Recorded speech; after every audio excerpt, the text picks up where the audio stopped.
మన కథల సమయంకి స్వాగతం. నేటి సమాజం సెకండ్ పార్ట్. జాను కొట్టడంతో ఒక చెయ్యితో చెంపని పట్టుకుని మరో చేతి పిడికిలిలో ఉన్న జాను లాకెట్ని వేలాడదీసి పట్టుకుని నేను వచ్చింది మీరు ఎలా ఉన్నారో కనుక్కోవడానికి మాత్రమే కాదు అండి, ఇది మీకు తిరిగి ఇవ్వడానికి వచ్చాను. సూర్య చేతిలో వేలాడుతున్న లాకెట్ చూసి ఇది ఇది నీ దగ్గరికి ఎలా వచ్చింది? నిజానికి ఆ లాకెట్ సూర్య జానుని భుజంపై ఎత్తుకోవడం ద్వారా జాను లాకెట్ సూర్య మెడలో లాకెట్తో ముడి పడుతుంది. నిజం చెప్తే జానుని హాస్పిటల్కి తానే తీసుకెళ్లాను అని చెప్పాల్సి వస్తుంది అని ఆటోలో దొరికింది అని అబద్ధం చెప్తాడు. నిన్న ఆటోలో మీరు మిస్ చేసుకున్న ఈ లాకెట్ని తిరిగి ఇవ్వడానికి వచ్చాను అని లాకెట్ జాను చేతిలో పెట్టి బాధగా వెనుతిరుగుతాడు. ఆ లాకెట్ని చూడగానే జాను కళ్ళలో నీళ్లు తిరుగుతాయి. అలాగే సూర్యపై చేయి చేసుకున్నందుకు పశ్చాత్తాపం మొదలవుతుంది. స్కూటీ స్టార్ట్ చేసుకుని వచ్చిన దీపు జాను పద ఆఫీస్కి టైం అవుతుంది అని పిలుస్తూ జాను వైపు చూస్తుంది. జాను మాత్రం దీపు మాట వినకుండా సూర్య వెళ్ళిన వైపు బాధగా చూస్తూ ఉండిపోతుంది. జాను అటువైపుగా చూడడం గమనించిన దీపు అటువైపు చూస్తుంది. సూర్య మొహం కాకుండా వీపు కనిపించడంతో దీపు సూర్యుని గుర్తుపట్టలేకపోతుంది. స్కూటీ దిగి వచ్చి జాను భుజంపై చేయి వేసి జాను ఏమైందే, పిలుస్తుంటే కూడా పట్టించుకోకుండా అటువైపు చూస్తున్నావు, అసలు అతను ఎవరు? దీపు పిలుపుతో ఈ లోకంలోకి వచ్చిన జాను జరిగింది అంతా దీపుతో చెప్తుంది. కానీ ఆటో దిగి వస్తుంటే ఈ లాకెట్ నా మెడలోనే ఉన్నట్టు గుర్తు దీపు. కానీ అతనికి ఇది ఆటోలో దొరికింది అని చెప్పాడు. నేను పడిపోతుంటే పరుగున వచ్చి నేను పడకుండా పట్టుకున్నాడు. ఒకవేళ ఆ టైంలో ఈ లాకెట్ పడిపోయి ఉంటుందా, లేకపోతే నన్ను చూడ్డానికి హాస్పిటల్ వరకు వచ్చి ఉంటాడా? అసలు ఏం అర్థం కావడం లేదే. జాను మాటలు విన్న దీపు జాను, నేను నీకు నిన్న అబద్ధం చెప్పానే, ఐఆమ్ సారీ. నువ్వు నాకు అబద్ధం చెప్పడం ఏమిటే? అవును జాను, నిన్న నువ్వు ఆఫీస్ నుండి వచ్చావో లేదో తెలుసుకుందామని నైట్ నీకు ఫోన్ చేశాను. కానీ నీ ఫోన్ అతను లిఫ్ట్ చేసి నీ పరిస్థితి అంతా వివరించాడు. అంతేకాదు నిన్ను హాస్పిటల్కి తీసుకొచ్చింది కూడా అతనే. దీపు మాటలు విన్న జాను ఒక్కసారిగా షాక్ అయిపోతుంది.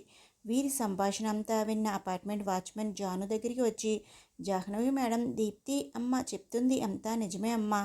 నువ్వు నిన్న ఆటో దిగగానే కళ్ళు తిరిగి పడిపోతే మీకు ఏమైపోయిందో అని ఆ బాబు చాలా కంగారు పడిపోయాడమ్మా. ఏదో తన సొంత మనిషికి సమస్య వచ్చినట్టు బాధపడ్డాడు. మిమ్మల్ని ఆసుపత్రికి తీసుకెళ్లడానికి సమయానికి ఒక్క ఆటో కూడా రాకపోవడంతో ఆబాయబ్బే తన భుజంపై మిమ్మల్ని ఎత్తుకుని కంగారుగా హాస్పిటల్కి తీసుకెళ్లాడు. ఏంటి దీపు ఇది? అసలు అతను నన్ను హాస్పిటల్కి తీసుకురావడం ఏమిటి? అయినా నన్ను హాస్పిటల్కి తీసుకెళ్ళింది అతను అయితే నువ్వే తీసుకొచ్చావు అని ఎందుకు చెప్పావు? ఈ విషయం నాకు నిన్ననే ఎందుకు చెప్పలేదు దీపు? నా దగ్గర ఎందుకు నిజం దాచావు? నిన్ననే చెప్పాలని అనుకున్నాను జాను, కానీ అతనే ఈ విషయం నీతో చెప్పొద్దు అన్నాడు అని జరిగిందంతా చెప్తుంది. ఎందుకు చెప్పుకో అన్నాడు? ఏమో జాను, అదంతా నేను అడగలేదు. దారిన వెళ్తుంటే తెలిసిన వ్యక్తికి ప్రమాదం జరిగితేనే చూసి చూడనట్టుగా పట్టించుకోకుండా వెళ్తున్న రోజులివి. కానీ అతను కేవలం నీతో పాటు అరగంట ఆటోలో కలిసి వచ్చినందుకు ముక్కు మొహం తెలియని ఒక అమ్మాయిని హాస్పిటల్ వరకు తీసుకొచ్చి కాపాడి చేసిన సహాయాన్ని కూడా చెప్పుకోలేదు అంటేనే అతని వ్యక్తిత్వం ఎంత గొప్పది అయ్యి ఉంటుంది అనుకుని అతని మాటకు ఎదురు చెప్పలేకపోయాను. అందుకే నిన్ను హాస్పిటల్ తీసుకొచ్చింది తనే అని చెప్పకుండా నీ దగ్గర నిజం దాచాను. తప్పు చేశాను దీపు. అతన్ని కొట్టి చాలా పెద్ద తప్పు చేశాను. చేసిన సహాయానికి థ్యాంక్స్ చెప్పాల్సింది పోయి చెంప చెల్లుమనిపించాను.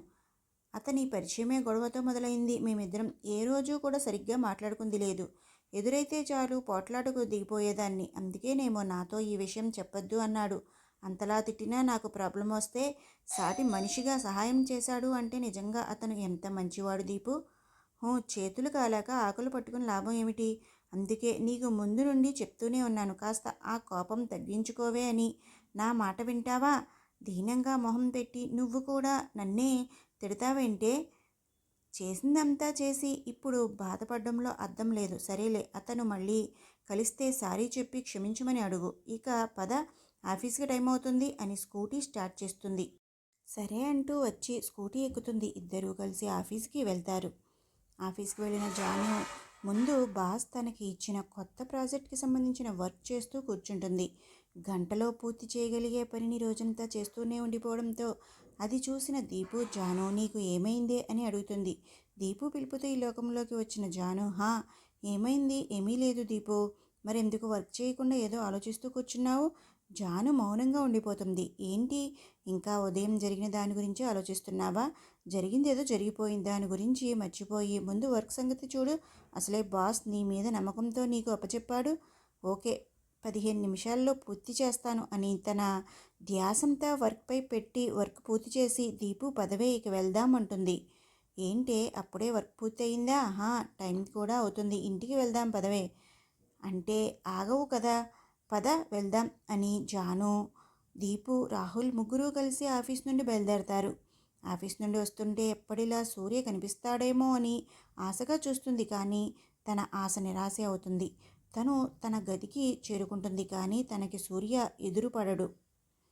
ఇలా 4 రోజులు గడిచిపోతాయి. జాను ప్రతిరోజు ఆఫీస్కు బయలుదేరేటప్పుడు, ఇంటికి వచ్చేటప్పుడు సూర్య కోసం ఎదురు చూసేది. కానీ సూర్య ఒక్కరోజు కూడా జానుకి కనిపించడు. ఒకరోజు జాను ఆఫీసుకు బయలుదేరి సూర్య గురించి ఆలోచిస్తూ వస్తుంది. 4 రోజులుగా చూస్తున్నాను, ఇతను ఒక్కరోజైనా కనిపించడం లేదేంటి? కనిపిస్తే కనీసం సారీ అయినా చెప్దామని అనుకుంటే అసలు కనబడడే. ఒకవేళ నేను కోపంలో నాకు కనబడవద్దు అన్నందుకు నాకు ఎదురుపడకుండా తిరుగుతున్నాడా? అంతే అయి ఉంటుంది అని ఆలోచనలో ఉండగా ఆఫీస్కి చేరుకుంటుంది. ఆఫీస్కి వెళ్ళి మళ్ళీ యథాప్రకారం వర్క్ చేస్తున్న జానుని బాస్ పిలవడంతో బాస్ గదిలోకి వెళ్తుంది. బాస్ ఎదురుగా నిల్చుంది అన్నమాటే, కానీ తన ఆలోచనలు అన్నీ సూర్య చుట్టూ తిరుగుతున్నాయి.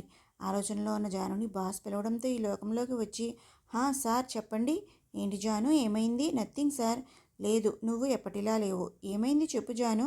ఆఫీస్లో ఏదైనా ఇబ్బందా, లేక ఇంట్లో ప్రాబ్లమా? అలాంటిదేం లేదు సార్, కాస్త తలనొప్పిగా ఉంది అంతే.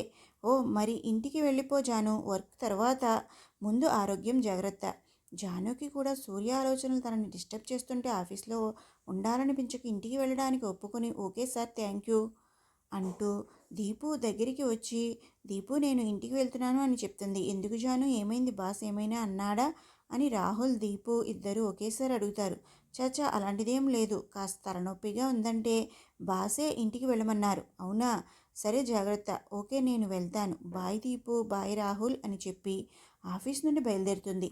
సాయంత్రం కాకముందే ఆఫీస్ నుండి బయటికి వచ్చిన జాను ఆటో ఎక్కకుండా కాలినడకన తన గదికి బయలుదేరుతుంది. జాను వెళ్తుంటే దారిలో కొంతమంది కుర్రాళ్ళు అసభ్యకరంగా మాట్లాడుతూ జాను దారికి అడ్డు వస్తారు. హే, ఎవరు మీరు? మర్యాదగా పక్కకు తప్పుకోండి, లేదంటే పోలీసులకు ఫోన్ చేస్తాను అంటూ వాళ్ళని బెదిరిస్తుంది. ఏంటమ్మా, పోలీసులకు ఫోన్ చేస్తావా? ఏది చెయ్యి పాప, ఎవరో వస్తారో మేము చూస్తాము. నేనెవరో తెలుసా? ఎమ్మెల్యే కొడుకుని అంటూ జానుని చుట్టుముడతారు. వాళ్ళు ఒక్కొక్క అడుగు ముందుకు వేస్తూ జానుని సమీపిస్తుంటే జానులో కంగారు మొదలవుతుంది. ఏం చేయాలో తోచక ఒళ్ళంతా చెమటలు పట్టేస్తాయి. అందులో నుండి ఒకడు జానుని సమీపించి జాను ఒంటిపై చెయ్యి వేయబోతాడు. జాను వాడి చేతిని పట్టుకుని విసిరికొట్టి, రాస్కెల్, ఊరుకుంటుంటే రెచ్చిపోతున్నావు అని వాడి చెంప చెల్లుమనిపిస్తుంది. జాను కొట్టడంతో వాడి కోపం పెరిగిపోయి ఒక చెయ్యి చెంపపై వేసుకుని కోపంతో, నన్నే కొడతావనే, నీ సంగతి చెప్తాను, ఇప్పుడు నిన్ను ఎవడు కాపాడుతాడో అది చూస్తాను, రే దాన్ని పట్టుకోండిరా అనగానే వాడి ఫ్రెండ్స్ జానుని పట్టుకోబోతుంటే వాళ్ళని పక్కకు నెట్టేసి పరిగెత్తుతుంది. వాళ్ళు జాను వెనకే పరిగెత్తుతూ వస్తారు. 4 అడుగుల దూరం పరిగెత్తిన జాను ఎదురుగా బైక్పై కూర్చుని ఉన్న సూర్యను చూసి పరిగెత్తడం ఆపి అతని వైపు చూస్తూ నిలబడుతుంది. పరిగెత్తే జాను ఆగిపోవడంతో రాక్షసానందంతో వెనుక నుండి వెళ్ళి జాను భుజంపై చెయ్యి వేయబోతాడు. అది గమనించిన సూర్య వెంటనే బైక్పై నుండి లేచి వాడి చేతిని పట్టుకుని లాగి చెయ్యి వెనక్కి మలుస్తాడు. వాడు నొప్పితో విలవిల్లాడుతూ, రే వదలరా, రే వదులు, ఎవర్రా నువ్వు అంటూ అరుస్తాడు. ఇంతలో మిగతా వాళ్ళు సూర్యుని కొట్టడానికి పరిగెత్తుకొస్తారు. నేను ఎవరైతే నీకెందుకురా, ఎందుకురా ఆ అమ్మాయి వెంట పడుతున్నావు? రోడ్డు మీద అమ్మాయి కనిపిస్తే చాలు వెంటపడడం, వేధించడం ఇదో ఫ్యాషన్ అయిపోయింది అంటూ వాళ్ళందరినీ చితకబాదుతాడు. సూర్య కొట్టిన దెబ్బలకి కుయ్యో ముయ్యో అనుకుంటూ, సార్ మమ్మల్ని వదిలేయండి సార్, ఇంకెప్పుడు ఆ అమ్మాయి జోలికి రాము, మీరైనా చెప్పండి మేడం అంటూ వచ్చి జాను కాళ్ళ మీద పడతారు. జాను ఏం మాట్లాడకుండా సూర్య వైపు చూస్తుంది. సూర్య వాళ్ళని చూస్తూ, వెళ్ళండి, ఇంకెప్పుడైనా ఈ అమ్మాయి దరిదాపుల్లో కానీ కనిపిస్తే చంపేస్తాను అని వార్నింగ్ ఇస్తాడు. కనిపించం సార్, అస్సలు కనిపించు అంటూ వాళ్ళు వెళ్ళిపోతారు. వాళ్ళు వెళ్ళిపోయాక జాను సూర్య వైపు చూస్తూ సూర్యని కొట్టిన విషయం గుర్తుకు తెచ్చుకొని కన్నీరు కారుస్తుంది. జాను కన్నీరు చూసిన సూర్య, అయ్యో ఏమైందండి, ఇప్పుడు ఏం కాలేదు కదా, ఎందుకు ఏడుస్తున్నారు? ఆ రోజు మిమ్మల్ని కొట్టి చాలా పెద్ద తప్పు చేశాను. అందరూ అబ్బాయిలు ఒకేలా ఉంటారు అనుకుని మీరు నా వెంట పెడుతున్నారేమో అని తప్పుగా అనుకుని కొంచెం కూడా ఆలోచించకుండా తప్పు చేశాను అండి. మీరు కలిసిన ప్రతిసారి తప్పుగా అర్థం చేసుకుని మీతో చాలా పొగరుగా మాట్లాడాను. అయినా అదేది మనసులో పెట్టుకోకుండా మళ్ళీ ఈరోజు నన్ను కాపాడారు. ఈరోజు సమయానికి మీరు కనుక రాకపోయి ఉంటే అంటూ బోరు నేడుస్తుంది. అయ్యో మీరు బాధపడకండి అంటూ జాను కన్నీరు తుడుస్తాడు. అయినా దీంట్లో నేను చేసింది ఏముంది అండి? సాటి మనిషిగా సహాయం చేశాను అంతే. అమ్మాయి ఒంటరిగా వెళ్తుంది అంటే వెంటబడి వేధించి ఇలాంటి చిల్లర వెధవలు ఉన్న ఇలాంటి సమాజంలో ఒంటరిగా అది స్పృహలో లేని అమ్మాయి మీ కళ్ళ ముందు ఉన్న మీలో తప్పుడు భావం కలగకుండా పైగా మీ సొంత మనిషికి ఏదో సమస్య వచ్చినట్టు బాధపడి నా క్షేమం కోరి కంగారుగా హాస్పిటల్ తీసుకెళ్లారు. అంత పెద్ద సహాయం చేసి కూడా చేసింది మీరే అని చెప్పుకోకపోవడం నిజంగా మీ గొప్పతనం అండి.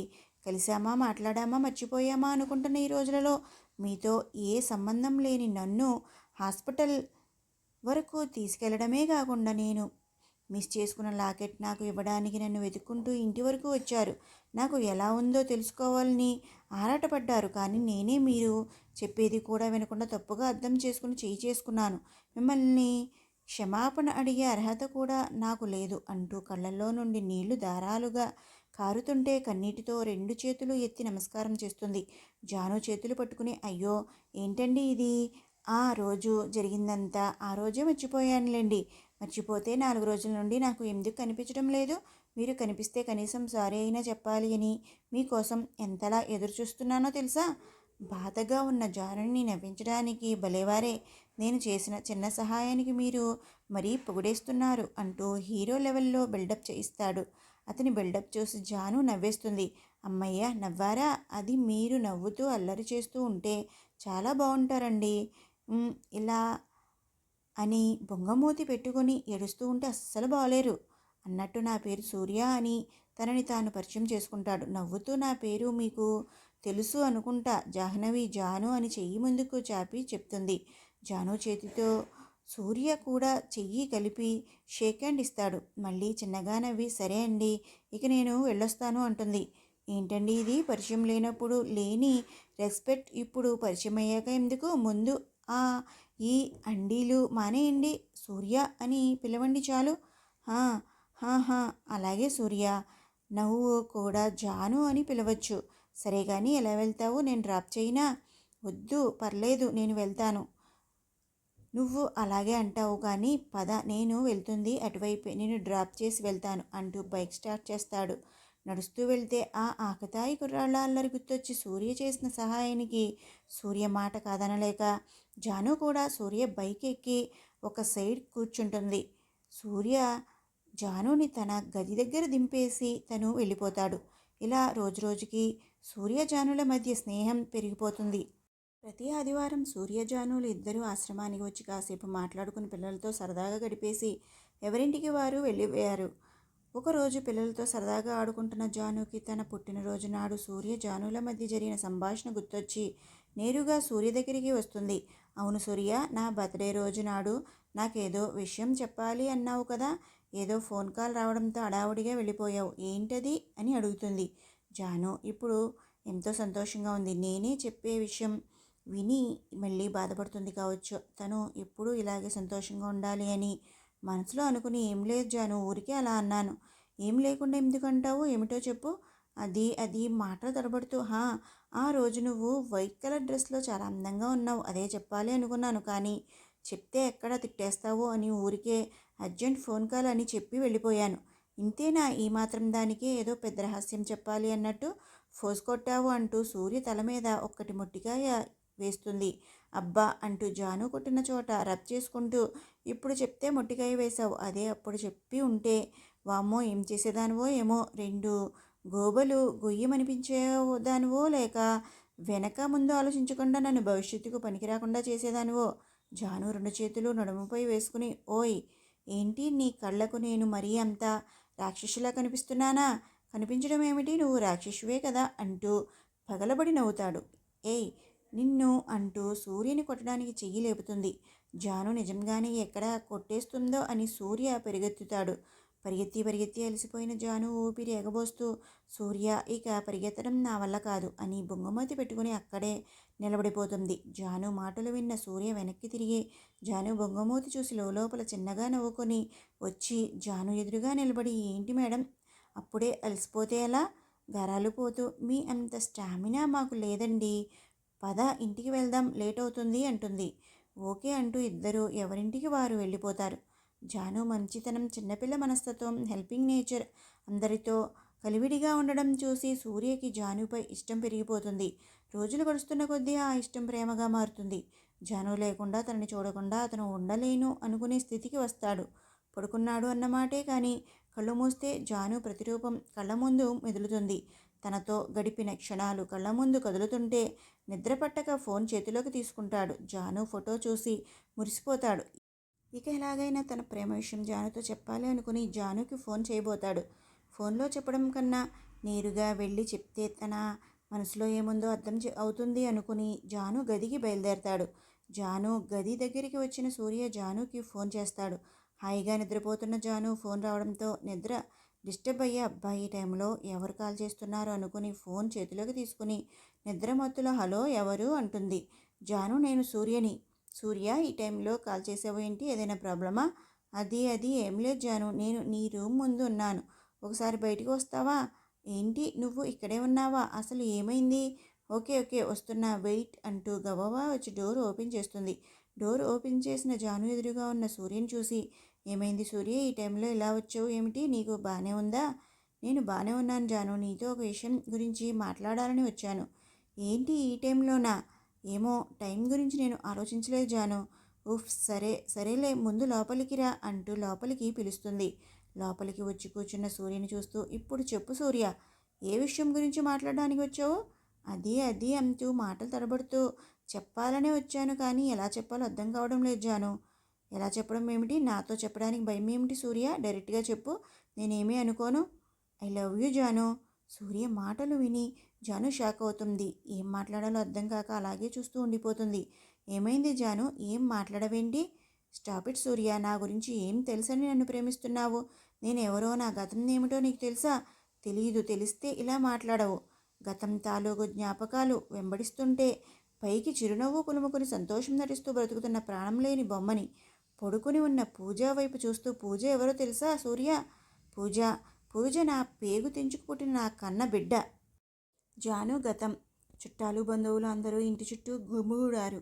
కొంతమంది ఏడుస్తుంటే కొంతమంది ఏడుపు నటిస్తున్నారు. కొందరు అయ్యో పాపం అంటుంటే మరికొంతమంది ఎక్కడ తిరిగి వచ్చిందో అందుకే ఇలాంటి చావు చచ్చింది అని ఒకరి చెవులు మరొకరు కోరుకుంటున్నారు. వీరందరి ఏడుపులు మధ్య అభంశుభం తెలియని 3 ఏళ్ల పసిపాప ఏడుపు.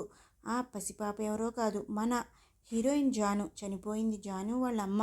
జాను వాళ్ళ నాన్న జాను పుట్టగానే ఆడపిల్ల పుట్టిందని తల్లి కూతుళ్లను వదిలేసి వెళ్ళిపోయాడు.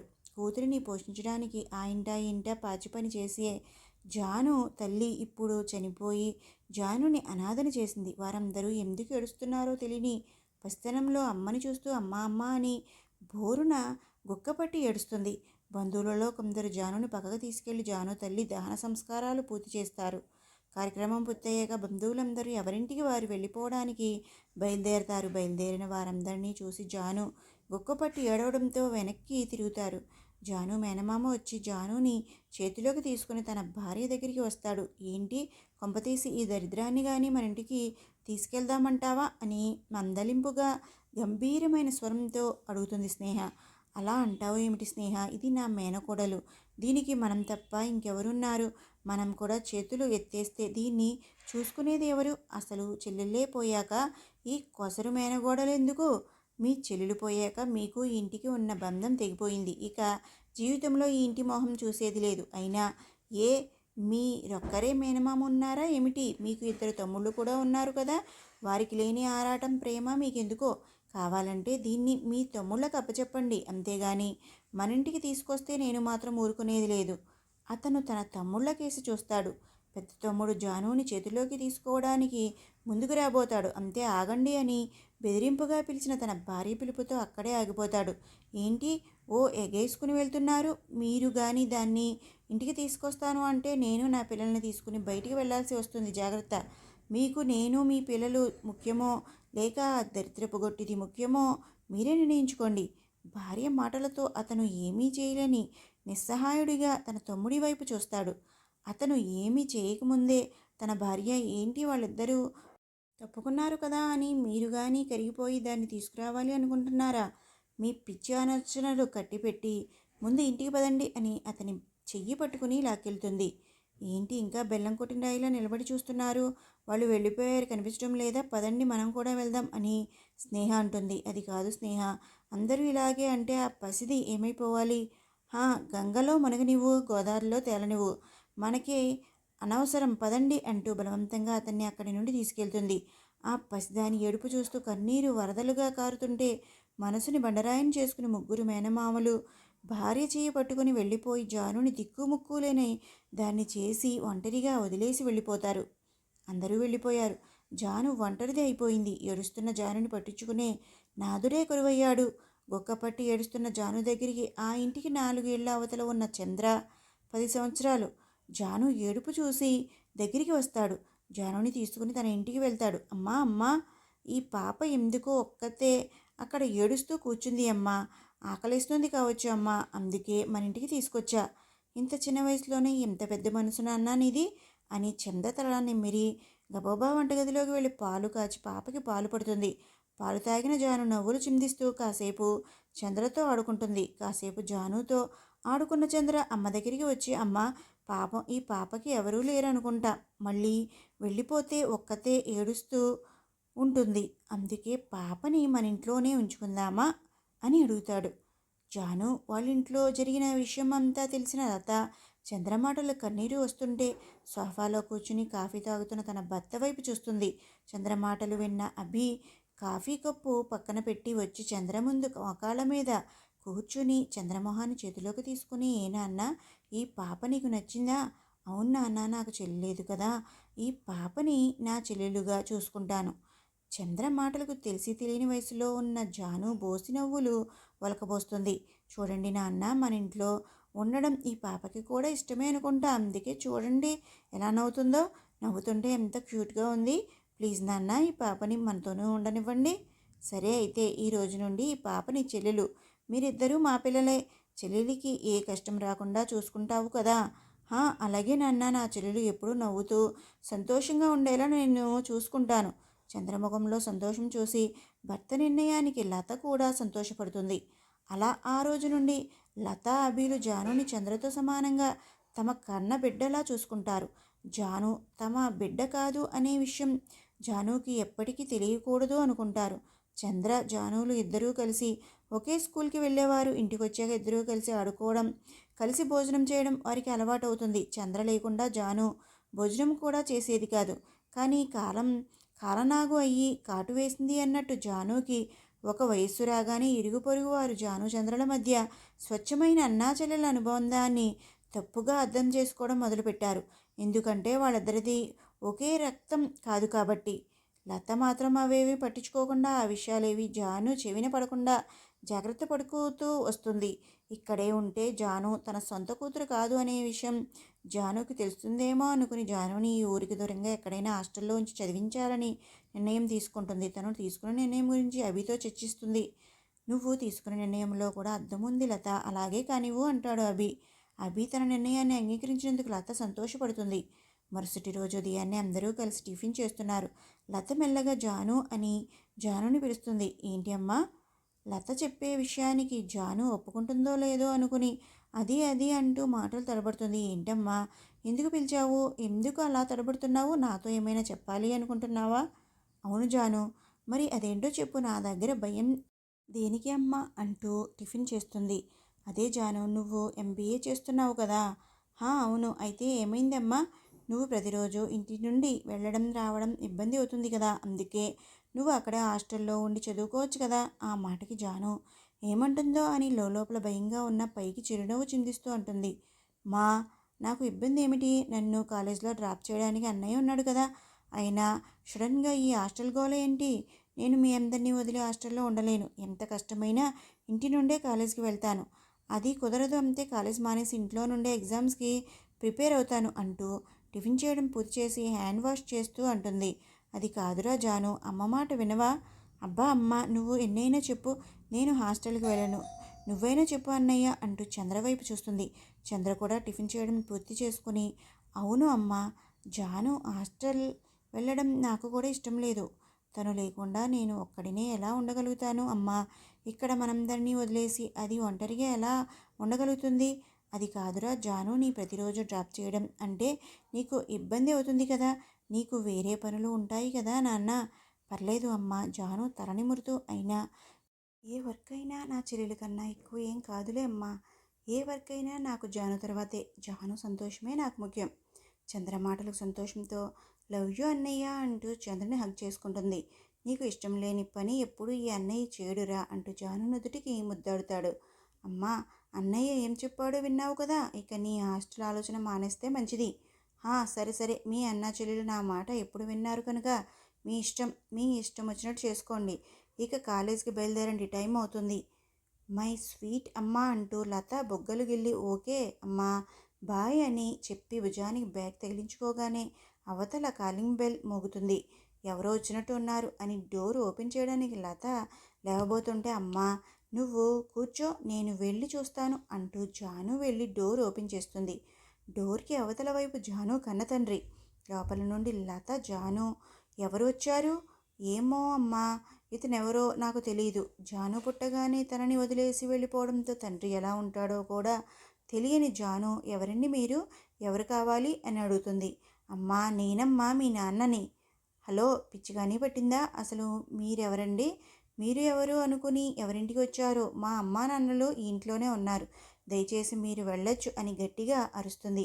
ఎంత దురదృష్టం కాకపోతే కన్న కూతురితోనే నేనే మీ నాన్నని అని చెప్పుకునే పరిస్థితి వస్తుంది అని కన్నీరు పెడతాడు. జాను అరుపులకి లోపల నుండి లతా, అభి, చంద్రలు పరిగెత్తుకుని వస్తారు. ఎదురుగా ఉన్న జాను తండ్రిని చూడకుండా జాను భుజంపై చేయి వేసి, ఏమైందిరా, ఎందుకు అలా కోపడుతున్నావు అంటూ ఎదురుగా ఉన్న జాను తండ్రి వైపు చూసి షాక్ అవుతుంది లత. చూడమ్మా, ఇతనెవరో వచ్చి నేనే నీ తండ్రిని అంటున్నాడు. మీరే నా తల్లిదండ్రులు అని చెప్తుంటే వినిపించుకోకుండా ఏదేదో మాట్లాడుతున్నాడు. జాను మాటలు విని లత ఏం మాట్లాడకుండా మౌనంగా ఉండిపోతుంది. ఏంటమ్మా, ఏం మాట్లాడడం లేదు ఇతనికి? నువ్వైనా చెప్పు అమ్మా, నేను మీ కూతురునే అని చెప్పు. ఆవిడ చెప్పలేదు అమ్మా, ఎందుకంటే నువ్వు నా రక్తానివి, నా కన్నబిడ్డవి. పరిస్థితులు నన్ను నీకు దూరం చేసి వాళ్ళని నీకు దగ్గర చేశాయి. నాతో పాటు రామ్మా, వెళ్ళిపోదాం అంటూ జాను చెయ్యి పట్టుకుంటాడు. జాను చిరాకుగా అతని చెయ్యి విసురుకొట్టి, అమ్మా, అతను చెప్తుంది నిజమేనా? లత ఏం మాట్లాడకుండా కన్నీరు కారుస్తుంది. నిన్నే అమ్మా, చెప్పు, అతను చెప్తుంది నిజమేనా అంటూ లత భుజాలు పట్టుకుని ఊగుతూ అడుగుతుంది. నిజమే జాను, అతనే నీ కన్న తండ్రి. జాను ఒక క్షణం షాక్ అయిపోతుంది. ఏంటమ్మా నువ్వు చెప్పేది? నాన్న, నువ్వైనా చెప్పు, అమ్మ చెప్పేది అబద్ధమని చెప్పు. నేను మీ కూతురునే అని చెప్పండి నాన్న. అమ్మ నన్ను ఆట పట్టించడానికి ఇలా చెప్తుంది కదూ? బాధతో, లేదు జాను, మీ అమ్మ చెప్తుంది నిజమే. ఏంటి నాన్న, మీరు కూడా అలాగే మాట్లాడుతున్నారు? ఇతను నా తండ్రి అయితే మరి మీరు ఎవరు? కళ్ళలో నుండి కన్నీరు వస్తుంటే, అంటే అంటే నేను మీ కూతుర్ని కాదా? నాకు మీకు ఎలాంటి రక్త సంబంధం లేదా? బోరుని ఏడుస్తూ, నేను మీకు ఏమీ కానా? చెప్పు అమ్మా, చెప్పు నాన్న. అన్నయ్య, ఇదంతా ఏంటి? సందేహంగా, అంటే నువ్వు కూడా నా అన్నయ్యవి కాదా? ఎవరన్నారు జాను నేను నీ అన్నయ్యను కాదు అని? ఎవరు ఏమన్నా నువ్వు నా చెల్లెలివే, నేను నీ అన్నయ్యనే. నువ్వు ఏడవకురా, నిన్ను మా నుండి ఎవరూ దూరం చేయలేరు అంటూ ఏడుస్తున్న జానుని దగ్గర తీసుకుంటాడు. బాబు, మీరు అలా మాట్లాడొద్దు. ఇన్నేళ్ళు నా కూతురిని కంటికి రెప్పలా చూసుకున్నందుకు జీవితాంతం మీకు రుణపడి ఉంటాను. నా తప్పు నేను తెలుసుకున్నాను. నా కూతురిని నాతో పాటు తీసుకెళ్ళడానికి వచ్చాను. నాకంటూ ఎవరూ లేరు. దయచేసి నా కూతురిని నాతో పంపించండి, మీ కాళ్ళు పట్టుకుంటాను అంటూ లత, అభిల కాళ్ళు పట్టుకుంటాడు. అయ్యో, ఏంటండి ఇది? జాను మీ కన్న కూతురు, తనని తీసుకెళ్లొద్దు అని చెప్పే అధికారం నాకు లేదు. కళ్ళల్లో కన్నీరు తిరుగుతుంటే జాను మీతో పాటు వస్తాను అంటే అలాగే తీసుకెళ్ళండి అంటుంది లత. చంద్రకోపంగా, అమ్మా నువ్వేం మాట్లాడుతున్నావో నీకు తెలుస్తుందా? తెలుస్తుంది నాన్న, నేను నిజమే మాట్లాడుతున్నాను. జానుని దగ్గరికి తీసుకుని జరిగిందంతా లత జానుకి చెప్పి, ఇతను మీ నాన్ననే జాను అని చెప్పి బాధతో కన్నీరు వస్తుంటే అవి జానుకి కనబడనీయకుండా వెనక్కి తిరిగి ఏడుస్తుంది. జాను బాధనంతా లోపల దిగమింగుకొని అతని వైపు చూస్తుంది. జాను తండ్రి జాను చేయి పట్టుకుని రా అమ్మా వెళ్దామంటాడు. లత చెప్పిందంతా విన్న జాను అతని చెయ్యి దూరంగా విసిరికొట్టి వాడి చెంప పగలగొట్టాలి అన్నంత కోపంగా ఉన్న కన్న తండ్రిపై చెయ్యి చేసుకోవడం సంస్కారం కాదు అని కోపాన్ని అదుపు చేసుకుంటుంది. ఏమైందమ్మా? నాతో పాటు రావడం నీకు ఇష్టం లేదా? నేనే నీ తండ్రిని అని వాళ్ళంతా చెప్తున్నారు కదా అమ్మా. నాతో పాటు వచ్చేయి, నిన్ను బంగారంలా చూసుకుంటాను. కోపంగా ఓహో, ఇప్పుడు గుర్తొచ్చిందా కన్న తండ్రివి అని? అలా అంటావేంటి జాను? మరి ఇంకేమనాలి మిస్టర్? బంగారంలో చూసుకునేవాడివే అయితే పుట్టగానే వదిలేసి ఎలా వెళ్ళిపోయావు? ఏ ఆడపిల్ల అయితే మనిషి కాదా? తనకంటూ మనసు ఉండదా? నువ్వు ఈ భూమి మీదకి రావడానికి కారణం ఎవరు? నీ తల్లి కాదు? ఏ తను ఆడది కాదా? నిన్ను కని పెంచడానికి ఆడది కావాలి. పెళ్లి చేసుకుని కష్టసుఖాలు పంచుకోవడానికి ఆడది కావాలి, కానీ నీకు పుట్టే బిడ్డ మాత్రం మగాడు కావాలి కదా. అలాంటప్పుడు ఆడదాన్ని ఎందుకు పెళ్లి చేసుకున్నావు? మరి మగాడినే పెళ్లి చేసుకుంటుంటే అయిపోయింది కదా. భార్యగా ఆడది ఎందుకు? జాను కన్నతండ్రితో ఇలాగైనా అమ్మ మాట్లాడడం? కన్నతండ్రి ఛీ, చెప్పుకోవడానికైనా సిగ్గుగా లేదా? పురిట్లోనే నిన్ను వదిలేసి వెళ్ళిపోయినప్పుడు గుర్తులేదా? నువ్వు నా కన్న తండ్రివే అని కనీసం అమ్మ చనిపోయినప్పుడైనా గుర్తు రాలేదా? ఈ కూతురు అనాథ అవుతుంది అని అప్పుడైనా ఎవరూ లేని ఆ పసిది రోడ్డున పడుతుంది అని నీ మనసు కరగలేదా? ఇప్పుడు కూతురు పెరిగి పెద్దయ్యాక గుర్తొచ్చిందా కన్న తండ్రివి అని? ఇప్పుడు వచ్చిన రక్తానివి అంటున్నావు. ఏది నీ రక్తం? నేను పుట్టినప్పుడు వద్దనుకొని వెళ్ళిన రక్తంపై ఇప్పుడెందుకు ప్రేమ పొంగుకొస్తుంది? అసలు ఏ మొహం పెట్టుకుని వచ్చావు? వెళ్ళు, ముందు ఇక్కడి నుండి వెళ్ళిపో. ఇంకొకసారి నా తండ్రివి అని చెప్పుకుని ఇక్కడికి వచ్చావో మర్యాదగా ఉండదు. నా నీడని తాగడానికి కూడా నీకు అర్హత లేదు. ఇప్పుడు చెప్తున్నా విను మిస్టర్, వీళ్ళే నా తల్లిదండ్రులు. నేను బ్రతికుండగా నాన్న అనే పదానికి అర్థం కూడా తెలియని నిన్ను నాన్న అని పిలవడం జరగదు. గెటౌట్. అమ్మా జాను, ఏంటండి మీ నస? తనకి రావడం ఇష్టం లేదని అంత వివరంగా చెప్పినా అర్థం కావడం లేదా? జాను, కరెక్ట్గా మాట్లాడావురా. ఈయన గారికి ఇన్నేళ్లకు గుర్తొచ్చిందా తండ్రి ప్రేమ అంటాడు చంద్ర. బాబు, మీరు కూడా అలాగే మాట్లాడతారేంటి బాబు? నా కూతురికి నచ్చజెప్పి నాతో పాటు పంపించండి బాబు. ఏంటండి మీతో పంపించేది? మర్యాదగా ఇక్కడి నుండి బయటికి వెళ్ళండి, లేదంటే మెడ పట్టుకుని బయటికి గెంటేయాల్సి వస్తుంది, జాగ్రత్త అని చంద్ర వార్నింగ్ ఇస్తాడు. చంద్ర కోపాన్ని చూసి జాను తండ్రి చేసేదేం లేక వెళ్ళిపోవడానికి వెనుతిరుగుతాడు. అతను వెళ్ళిపోయాక జాను వెళ్ళి లత ముందు నిలబడి బాధతో అమ్మా అని పిలుస్తుంది. అప్పటికే జానుకి నిజం తెలిసిపోయిందని బాధతో ఏడుస్తున్న లత జాను పిలుపుతో ఒక్కసారిగా జానుని హగ్ చేసుకుని బోరుని ఏడుస్తుంది. తల్లి మొహాన్ని చేతిలోకి తీసుకుని అమ్మా అమ్మా ఏమైందమ్మా అంటూ లత కన్నీరు తుడుస్తుంది. ఏమైందమ్మా? నేను ఆయనతో వెళ్ళిపోతాను అనుకున్నావా? ఇన్నేళ్ళు నీకు నిజం చెప్పకుండా దాచినందుకు మా మీద కోపంతో మీ నాన్నతో వెళ్ళిపోతావేమో అనుకున్నాను జాను. ఎంతైనా రక్త సంబంధం కదా. లేదమ్మా, నాకు మీ మీద కోపం ఏమిటి?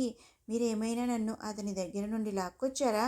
అమ్మ పోయాక అనాథిని అయిన నన్ను అక్కున చేర్చుకుని నాకు ఒక జీవితాన్ని ఇచ్చారు. అలాంటి మిమ్మల్ని అపార్థం చేసుకుని నేను పుట్టగానే వదిలేసి వెళ్ళిపోయిన అతను ఇప్పుడు వచ్చి మారిపోయాను రా అని అంటే మిమ్మల్ని వదిలి ఎలా వెళ్ళిపోతాను అనుకున్నావమ్మా? జాను మాటలు విని జానుని హత్తుకుని లత ఇంకా ఏడుస్తూనే ఉంది.